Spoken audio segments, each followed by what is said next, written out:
Algumas coisas podem atrapalhar nosso crescimento espiritual. Você já deve ter passado pela circunstância de certas coisas lhe diminuírem para que você não cresça espiritualmente. Certas coisas lhe desanimarem para que você não cresça em graça e em conhecimento de Jesus Cristo. Você pode pensar na jornada de trabalho. Todo dia você se levanta naquele mesmo horário, você tem as mesmas dificuldades, você chega em casa cansado, e aí você fica se perguntando: e quando é que eu vou dedicar tempo para Deus, ou algo do tipo? Então você acaba negligenciando a sua vida espiritual, sua comunhão com Deus, sua ida à igreja, sua leitura da palavra, e acaba não passando disso. O que mais pode atrapalhar também? As tribulações. Nós podemos estar em momentos de nossas vidas que nós estamos muito atribulados. Circunstâncias nos quebrantam, circunstâncias nos diminuem, nos desanimam. Circunstâncias trazem coisas para que nós padeçamos em relação à fé. Então a gente tem que compreender que certas coisas podem nos afastar de Deus, certas coisas podem nos afastar do caminho do crescimento espiritual.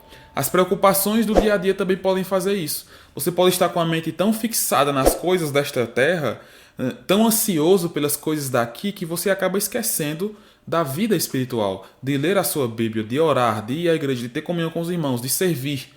Acabamos esquecendo disso por causa das preocupações. Estamos tão engajados aqui na mente que esquecemos de viver a vida verdadeiramente cristã. Também os nossos próprios pecados. Às vezes estamos num pecado recorrente, constantemente naquilo, e nós acabamos por negligenciar o nosso crescimento espiritual. Nos achamos indignos, não pedimos perdão a Deus e acabamos então padecendo espiritualmente, porque nós preferimos ficar com os nossos pecados do que obedecer a Deus. Também os pecados das outras pessoas. Outras pessoas podem chegar em nós e nos causar tristeza, e nos causar desânimo, e nos causar revolta, ódio muitas vezes. Então os pecados das outras pessoas podem nos afetar também. Então nós devemos entender que todas essas coisas podem nos levar a não crescer espiritualmente, a atrapalhar o nosso crescimento espiritual. E essas coisas podem atrapalhar também a sua leitura da Bíblia. Essas coisas podem lhe levar a cometer erros quando você estiver lendo a sua palavra, estiver estudando a palavra de Deus. Coisas essas que eu já mencionei podem ser motivos para você não estudar, não ler a Bíblia, não buscar ter foco naquilo. Mas, além dessas coisas, eu quero destacar aqui outras. Eu quero destacar aqui 8 coisas. 8 coisas que nos atrapalham em nossos estudos com Deus. 8 erros que nós cometemos quando nós estamos estudando a palavra de Deus. E a oitava coisa, a última coisa, especificamente ela, a última coisa vai te deixar surpreso. Como é que isso é possível? Acompanhe esse vídeo e entenda melhor. O primeiro erro que nós cometemos é não ter um horário diário para lermos a Bíblia e estudarmos. Quando nós fazemos e lemos a Bíblia cada dia em um horário diferente, nós não temos uma disciplina e uma organização. Então nós não estamos nos treinando para nos adaptarmos e criarmos um hábito. Para quando bater aquele horário, nós já estamos cientes de que aquele horário é dedicado para Deus, para a leitura, para a oração. Então nós devemos ter consciência que devemos ter um tempo específico do nosso dia. E aí você que sabe sua rotina, você que entende se é de manhã, de tarde, de noite, de madrugada. Você que compreende melhor os seus horários para poder chegar ao ponto de dizer: eu acho que o melhor horário para eu poder ler, estudar, concentrado, tranquilo, meditando é nesse horário. Mas é de extrema importância ter um horário. Tenha um horário para ler a Bíblia. Também, achar que a Bíblia é fácil de entender. Esse é um erro que nós cometemos também. Achar que a Bíblia, que tudo que está ali é fácil de compreensão. Então, quando nós olhamos para uma coisa que quebra essa ideia, que quebra essa mentira de que é fácil de entender a Bíblia, nós acabamos desanimando ou acabamos deixando de lado. Deixamos de lado um texto difícil, deixamos de lado muitas vezes um livro inteiro, porque às vezes a leitura é truncada, é difícil, é algo que está muito distante de nós e nós negligenciamos. Então nós devemos ter a consciência de que ler a Bíblia não é fácil. Não é fácil entender a palavra de Deus. Quando a gente compreender isso, nós vamos colocar mais esforço nisso. Nós não vamos chegar desleixados para ler a Bíblia. Nós não vamos chegar de qualquer jeito para ler a Bíblia. Nós vamos chegar concentrados e focados. Então devemos compreender isso. Um terceiro erro é não se esforçar para ler. Então nós lemos de qualquer jeito, deitados, fazendo outra coisa. Por mais que você possa fazer isso, desde que você tenha um momento específico só para fazer isso. Então nós colocamos muitas vezes a nossa leitura em segundo plano. Podemos estar fazendo outra coisa qualquer e ali lendo um trecho ou outro e não absorvendo nada. Mas nós devemos ter a consciência, devemos ter a clareza em nossas mentes que ler a Bíblia requer esforço, requer concentração, requer foco. Por quê? Nós devemos entender o livro que estamos lendo, o contexto em que está inserido, o estilo do livro, para podermos olhar para o texto e compreendê-lo melhor. Devemos dedicar-nos a isso. Devemos buscar fazer isso. Também nós erramos em não ler a Bíblia por literaturas. Erramos por não ler a Bíblia por literaturas. Nós lemos a Bíblia como se fosse um livro único, no sentido de que é o mesmo estilo, do começo ao fim, de Gênesis a Apocalipse, é apenas um estilo literário, mas não é. É só você comparar o primeiro e o último, você já percebe isso. Gênesis é um estilo, Apocalipse é outro. Gênesis é um livro narrativo, Apocalipse é um livro profético, apocalíptico. Então você já percebe aí, só em pesar esses dois livros. Então entenda que é um erro nós olharmos para a Bíblia e não ler ela por literaturas. Pelas literaturas que ali estão contidas, devemos então ter consciência disso também. Um quinto erro que nós cometemos é ter dúvidas e deixar para lá. Muitas vezes nós temos uma dúvida, mas às vezes a dúvida é muito difícil. Às vezes a dúvida pode causar um constrangimento em você mesmo, porque você está pensando naquilo, e você deixa de lado. Mas você não deve fazer isso. Nós não devemos fazer isso. Nós devemos olhar para o texto, entender o texto, e se nós não compreendermos o texto, nós devemos buscar com esmero, com carinho, olhar para o texto, olhar para outras referências, buscar formas de entender melhor aquele texto, saber que alguns textos realmente são extremamente difíceis que nós vamos levar muito tempo para compreender. Mas nós devemos entender que há compreensão. Nós podemos entender muito da palavra. Então, quando chegar em um texto difícil, que você não compreende, você lê e você anota, você deixa aquele texto para outro dia, você lê novamente. E quando você não compreender, você procura o seu pastor para que ele possa lhe mostrar o que o texto está dizendo, para que ele possa lhe dar alguma ideia daquele texto. Então procure primeiramente o seu pastor. Então você deve entender que você tem o seu entendimento, mas quando o seu entendimento está limitado, você deve procurar alguém que está com você, o seu líder, para que ele possa olhar para a palavra, olhar com entendimento e lhe explicar melhor, e lhe mostrar. E aí você vai olhar para aquele texto e compreendê-lo melhor. Então lembre-se, não guarde suas dúvidas, não deixe para lá. Procure tirá-las. Mas também descanse no Senhor. Descanse no Senhor porque muitas dúvidas são difíceis e levam tempo. Então não se espante quando uma dúvida não for sanada de uma hora para outra, ou apenas numa lida, ou em 10 lidas, ou em 100 lidas. Entenda, tem textos difíceis e é necessário se debruçar sobre o texto, ler o texto, estudar o texto, orar, entregar a Deus, procurar opiniões e assim você poder entender melhor o texto. Descanse no Senhor quanto a isso.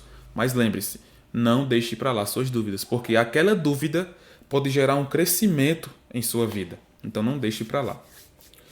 Um quinto erro que nós cometemos é ter medo de descobrir as verdades bíblicas. Isso acontece muito quando nós estamos em pecado. Quando nós estamos em pecados. Por quê? Porque nós olhamos para aquele texto e ali nós nos encontramos. Quando nós olhamos para aquele texto do qual nós estamos fraquejando e fracassando naquela ideia que está ali, naquela verdade que está ali, nós negligenciamos, nós deixamos quieto, nós deixamos para lá, porque nós não queremos ser confrontados. Mas nós devemos dar voz ao Espírito que habita em nós como crentes. E olhar para aquele texto e ver as verdades e crescer nestas verdades. Mas não apenas nesse contexto em que nós estamos em pecado e olhamos para um texto e esse texto nos confronta. Mas de outras formas também. Às vezes nós temos dificuldades quando nós já crescemos em uma tradição cristã, em uma denominação, e quando nós olhamos para um texto que nos confronta, nós temos medo de buscar aquela verdade porque nós achamos que aquele texto vai confrontar nossa tradição, nossa denominação. Mas nós devemos buscar entender o texto claramente, buscar o texto para assim entender se eu estou na denominação certa, se eu estou no local correto, que a Bíblia me mostra que eu devo estar. Então, eu não devo olhar com os olhos da minha tradição para a Bíblia, eu devo olhar para a Bíblia primeiramente. E aí interpretar e olhar para a minha tradição, e olhar para as minhas práticas. Então, muitas vezes nós temos medo das verdades, porque essas verdades podem confrontar as nossas crenças antigas, confrontar as nossas crenças que a maioria da nossa igreja pode crer, ou algo do tipo. Então nós devemos ter cuidado e olhar para o texto com todo o cuidado possível, com o máximo de cuidado possível para podermos compreender melhor aquele texto. Um sétimo erro que nós cometemos é não nos desafiarmos com textos complexos. Nós não nos desafiamos muitas vezes com textos complexos. Nós olhamos para um texto que é mais difícil e nós desanimamos. Nós procuramos respostas rápidas, digitamos no YouTube resposta para isso e achamos que apenas em ver um vídeo de uma pessoa que pode ter estudado realmente aquele texto, nós achamos que aquilo realmente é a resposta final. Quando nós não olhamos e não estudamos o texto. Então nós devemos entender que nós devemos nos desafiar com textos difíceis. Porque a Bíblia é o nosso livro, é o nosso manual. É o manual do discípulo. Então nós devemos entender que quando nós olhamos para a palavra, nós devemos saber que tem textos difíceis, complexos, mas que aqueles textos difíceis e complexos, quando nós o vencemos, quando nós conseguimos entendê-lo, nós podemos crescer muito mais do que se nós ficássemos simplesmente ali sem entender aquela referência, ou se buscar a resposta mais fácil, ou se buscar a resposta mais rápida. Se debruce sobre o texto. Procure os textos, leia os textos, veja aqueles textos difíceis e complexos e não os abandone. Estude-os, tenha paciência no Senhor, busque o Senhor e Ele pode lhe dar clareza de entendimento quanto àquele texto. E o último erro que muitas vezes nós cometemos em relação ao estudar a palavra é não ver a Bíblia como essencial para nosso crescimento. Eu disse que esse último era algo que ia trazer surpresa para você. Por quê? Porque parece algo contraditório, algo muito simples. Não vê a Bíblia como essencial para o nosso crescimento, mas qual é o crente que não vê a Bíblia como essencial para o crescimento? Todo crente vê a Bíblia assim. Pelo menos na teoria, né? Porque quando nós vamos para a prática, quando nós vamos para a vida, a rotina, nós vemos muitos crentes que não leem a Bíblia durante uma semana, durante um mês, durante muito tempo. Só leem a Bíblia quando vão para a igreja. Existem muitos crentes que não leem a Bíblia constantemente. Então, por mais que ele entenda que a Bíblia é essencial para o seu crescimento, na prática, no dia a dia, essa pessoa, esse crente não vive isso. Porque se nós entendermos que a Bíblia é essencial para o nosso crescimento, as coisas das quais nós estamos fazendo estarão abaixo da prioridade que é compreender e conhecer mais ao meu Deus. E como é que eu conheço e compreendo mais ao meu Deus? Através da palavra. Eu só vou crescer cada vez mais na graça e no conhecimento se eu buscar conhecer mais a Deus. E como eu vou conhecer mais a Deus? Estudando sobre Ele, tendo comunhão com Ele na Sua palavra. E respondendo a Ele, cantando, orando, servindo. É assim que nós crescemos. Então, por mais que nós saibamos dessa verdade, que a Bíblia é essencial para o nosso crescimento, quando nós estamos na nossa rotina diária, muitas vezes nós esquecemos disso. E eu te desafio a mudar isso, a quebrar todos esses erros que nós possamos cometer, a destruir todas essas ideias erradas e fazer o contrário disso. E buscar em Cristo a sabedoria para poder estudar, para poder ler a Bíblia, para poder compreender e crescer cada vez mais. Se você se você quer realmente ser um cristão melhor, um cristão que se aproxima mais de Deus, um cristão que ama mais a Deus, é essencial, é indispensável que você leia sua Bíblia constantemente. Porque Deus nos fala através dela. Deus fala conosco através da Bíblia. E nós falamos com Ele através das nossas orações. Que você então possa crescer em Cristo. Que você então possa buscar entender e se desafie a entender a palavra e a buscar disciplina no entendimento de Deus. Que Deus te abençoe. Se você gostou desse conteúdo, se você gostou dessa palavra, se você gostou desses ensinamentos, se inscreva no canal, deixe seu comentário, deixe dicas do que você gostaria de ver nesse canal, deixe algo do tipo. Que Deus possa abençoar a sua vida.